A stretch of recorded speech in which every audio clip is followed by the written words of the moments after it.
the National Health Service. Yep, exactly. They're wanting to privatise the police service. Okay. If that can somehow offset that, I don't think it can. And the Liberal Democrat representative you've got there has failed to acknowledge the fact that they're in with the ranks of the Tories. They are not Liberal Democrats. I very much doubt Nick Clegg will get elected at the next election, simply because he's in with a right-wing government. Are you talking about Sheffield Hallam there, in his constituency? Yes. There's a lot of people in Sheffield Hallam who are writing into the local paper, which I read, as it's a South Yorkshire paper, who are saying quite categorically, well, no more Liberal Democrats. I'm sure, I quite agree with them.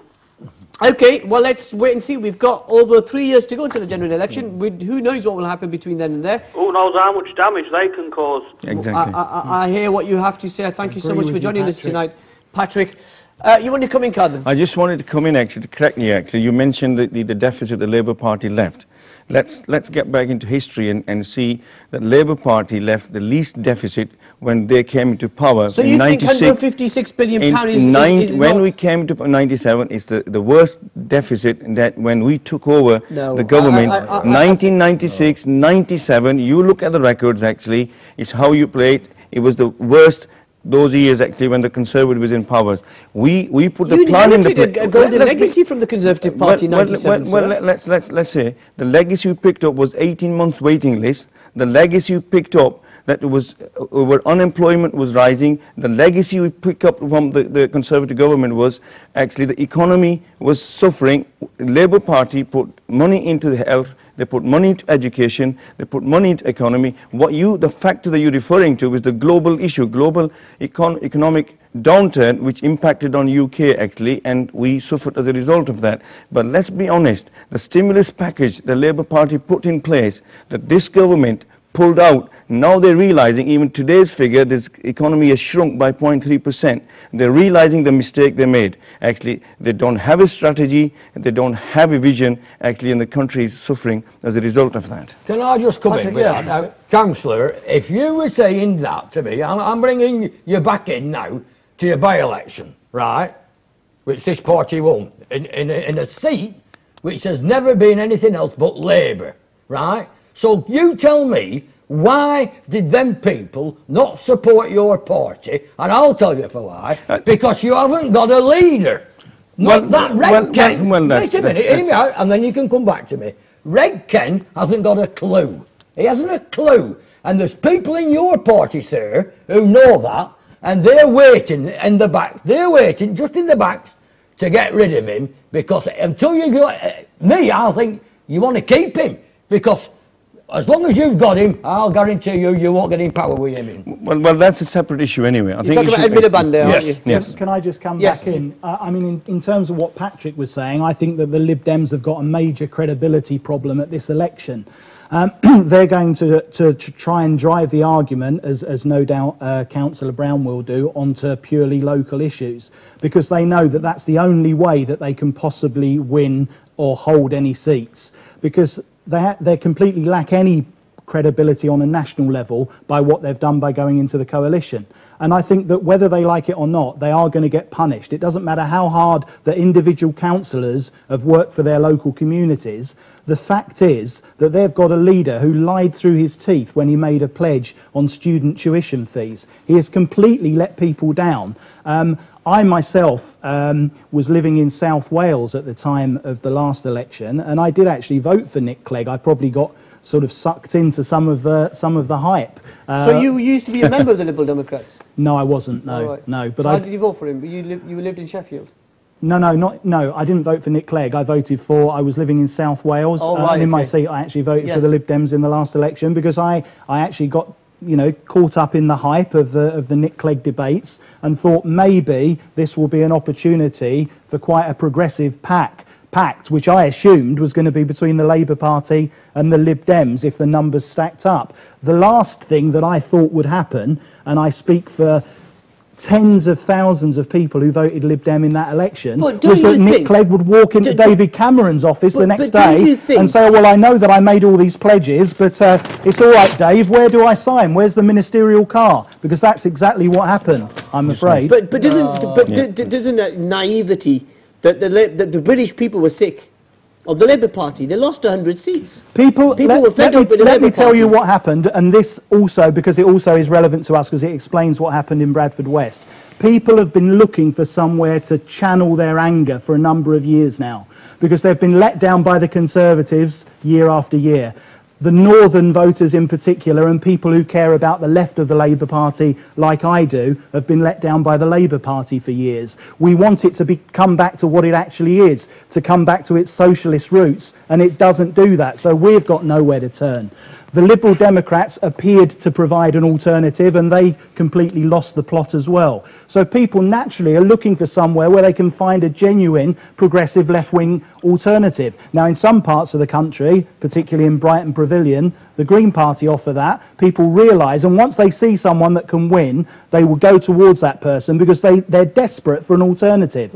Now, in Bradford, it presented itself in the form of George Galloway and Respect. And as soon as people saw that there was a credible candidate that could actually win the election, then they jumped on the back of that. The same as they will do if Salma Yaqub stands in Birmingham later this year, which she may well do. Paul, can I ask my friend here, how many people are you putting up in the United Kingdom as candidates for the local elections? How many are you putting up? I'll tell you exactly, it's 15. 15? Good, that's a joke. No, it's not a joke, and it's not a joke. 15 people is all you can rally around, 15 people to put up, and the only reason why you're putting them up 8 of those is in Bradford. you'll be putting them up in where Galloway got in. That's all. That's all you'll be doing. I think eight of them are in Bradford, aren't they? That's all they are going in there. I don't have any problem in defending the figures. There are actually 12 candidates in Bradford. Oh, so right. there are. Wow! Yeah. Okay, I have no problem with that. The Respect Party is undergoing a rebuilding phase. Yeah. Let us pause, and we'll come back and we'll take a break. And when we come back, we'll carry on the debate, and we'll take more of your calls on 01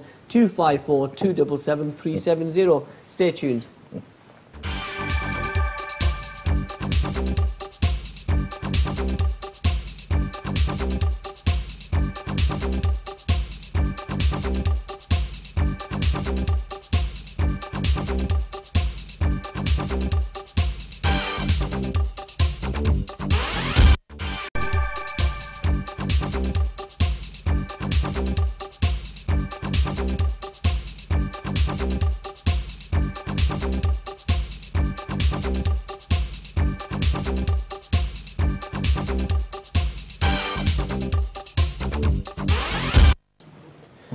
Welcome back to Debate Now with me, Mohammed Shafiq. The news from where? It was in Barcelona. Sorry, it's not. It's Real Madrid. Bayern Munich have won the penalties, so it's going to be Bayern Munich versus Chelsea for the Champions League final. Thought I'll just share that news with you for all you Real Madrid fans out there. You're not going, and it's actually in Bayern Munich as well. I think Bayern Munich must be the first team that actually will be able to play in their home ground in the Champions League final.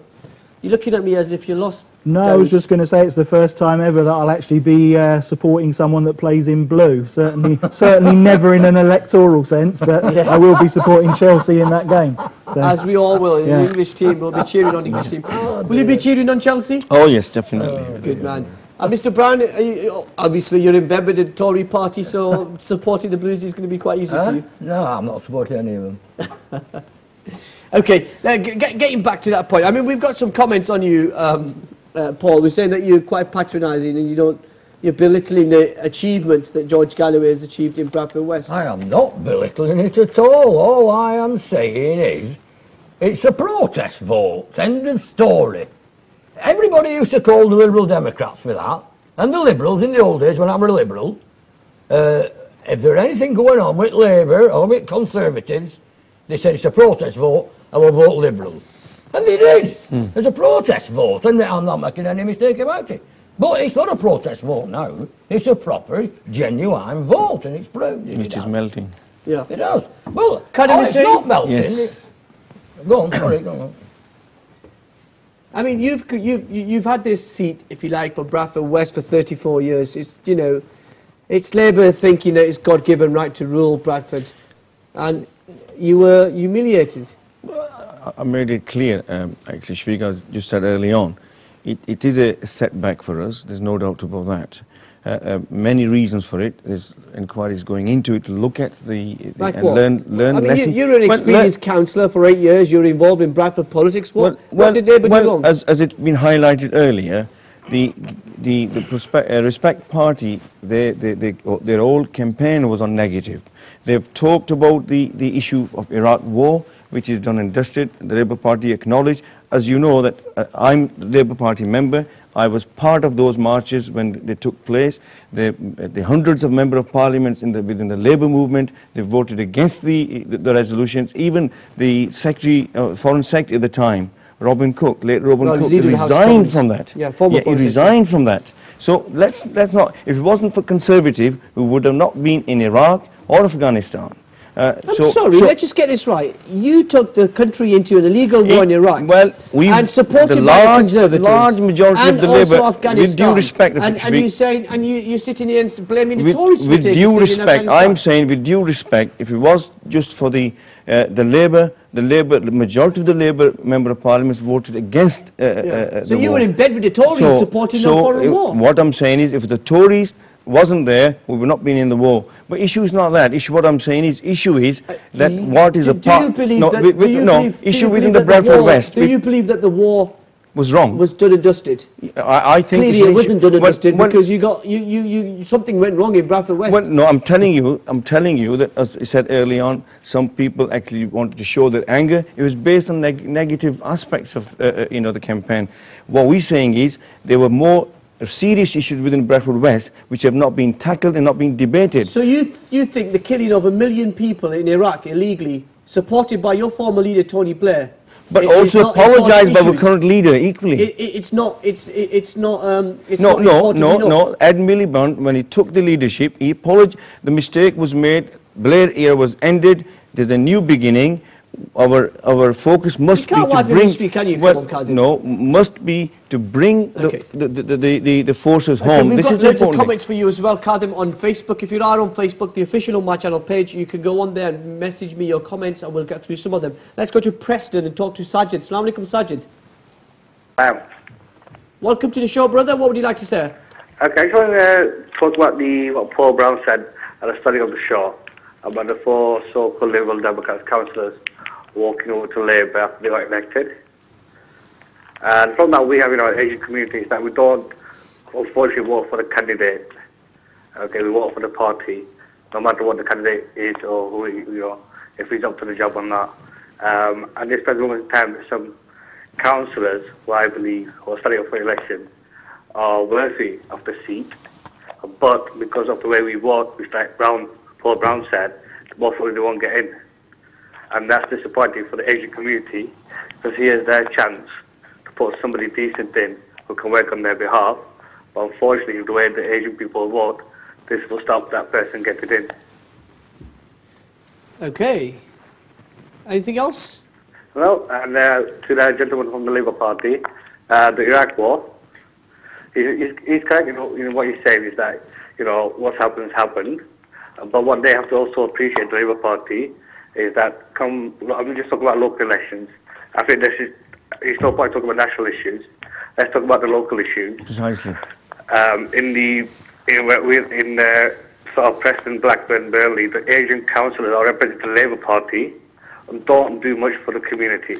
Okay, all they do is look after their own circle of friends and their own little team, and they don't really care about the community. So we need to change. We need to change that as well. Okay, well, I mean, I think the Preston Labour Party councillors are not here to defend themselves, so it's a bit unfair for you to. It's important for you to make your point, but I'm just going to clarify that. Thank you so much, Sajid, there from Preston joining us. Do you want to just respond to what Sajid was saying there, generally about people are more interested in Bradford? In what you say are the local issues, Westfield... This is precisely what I was come on to, actually, when I was cut off, actually, Shafiq, that I acknowledge there was a mistake that was made. I have no, qualm about that. I actually opposed the war from the beginning. I marched against that, so issue's not that. But then what I'm trying to get here is you marched on the war, against the war, you campaigned against the war in Iraq, and then a few years later you campaigned for the Labour Party in the general election. Well, precisely. For Tony Blair. No, we were Tony Blair was your leader. We were actually campaigning for the issues which were facing at our doorstep. Let's be honest. When we took over, I told you in '97, we had 18 months waiting lists on